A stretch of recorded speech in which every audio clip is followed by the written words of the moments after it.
السلام علیکم ورحمۃ اللہ وبرکاتہ۔ آج ہم سمجھیں گے مال نصاب کا کیا مطلب ہے اور مال نصاب کہتے کسے ہیں۔ بہت سارے لوگوں کو معلوم ہی نہیں ہے مال نصاب ہوتا کیا ہے۔ اچھا، یہ ایسی چیز بھی نہیں ہے جو بہت آسانی سے سمجھ میں آ جائے۔ اس کے لیے دو تین پہلوؤں پر نظر ڈالنا بہت زیادہ ضروری ہوتا ہے۔ سب سے پہلے تو مال نصاب جس کے پاس ہوتا ہے اس کو شریعت مالدار کہتی ہے، اور جس کے پاس مال نصاب نہیں ہوتا ہے اس کو شریعت غریب اور فقیر سمجھتی ہے۔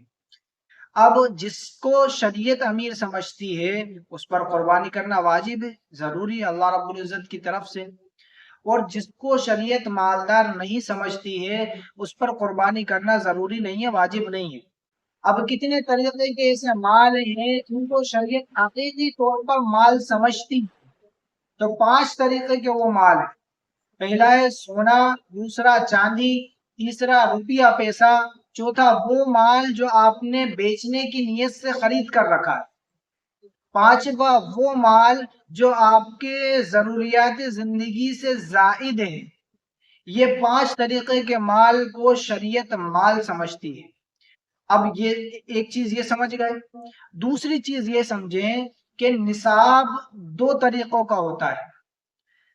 پہلا نصاب ہوتا ہے سونے کا نصاب، دوسرا نصاب ہے چاندی کا نصاب۔ سونے اور چاندی کے نصاب میں بہت بڑا فرق ہے۔ سونے کا نصاب 7.5 تولہ سونا ہے اور چاندی کا نصاب 52.5 تولہ چاندی ہے۔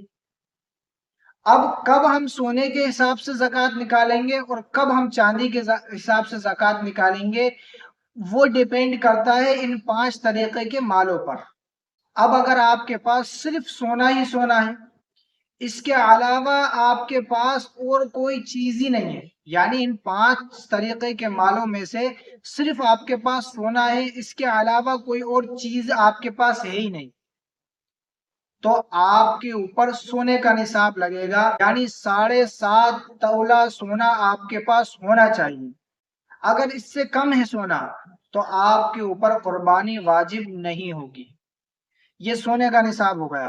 سونے کا نصاب اس وقت چلتا ہے جب کہ صرف سونا ہی سونا آپ کے پاس ہو، لیکن آپ کے پاس سونا اور ان چاروں چیزوں میں سے کوئی ایک چیز یا کوئی 2 چیز یا کوئی 3 چیز یا چاروں چیزیں، یعنی 5 چیزیں مل جائیں، تو اب آپ کو دیکھنا ہے کہ سونا، چاندی، روپیہ پیسہ، مال تجارت اور ضروریات زندگی سے زائد جو سامان ہیں، ان سب کی قیمت کو آپ کو کاؤنٹ کرنا پڑے گا۔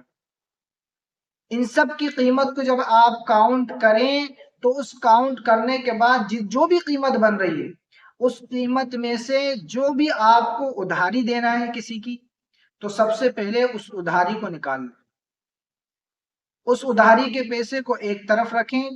اب وہ جو ادھاری نکالنے کے بعد پیسہ بچ رہا ہے اس کو کاؤنٹ کریں وہ کتنا ہے۔ اگر یہ پیسہ 52.5 تولہ چاندی کے بقدر ہو رہا یا اس سے زائد ہو رہا ہے تو آپ پر قربانی کرنا واجب ہوگی۔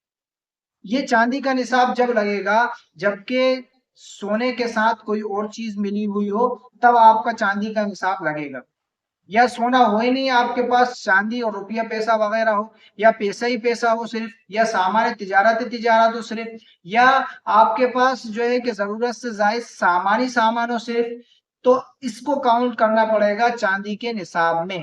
یعنی چاندی کا نصاب 52.5 تولہ چاندی، اگر ان سب کو ملا کر آپ کے پاس یا کسی کوئی ایک ہی اتنا ہے آپ کے پاس کہ جس سے 52.5 تولہ چاندی کے بقدر آپ کی رقم پہنچ جائے گی، تو آپ کے اوپر قربانی واجب ہو جائے گی، کرنا ضروری ہے۔ اگر نہیں کریں گے تو گنہگار ہوں گے۔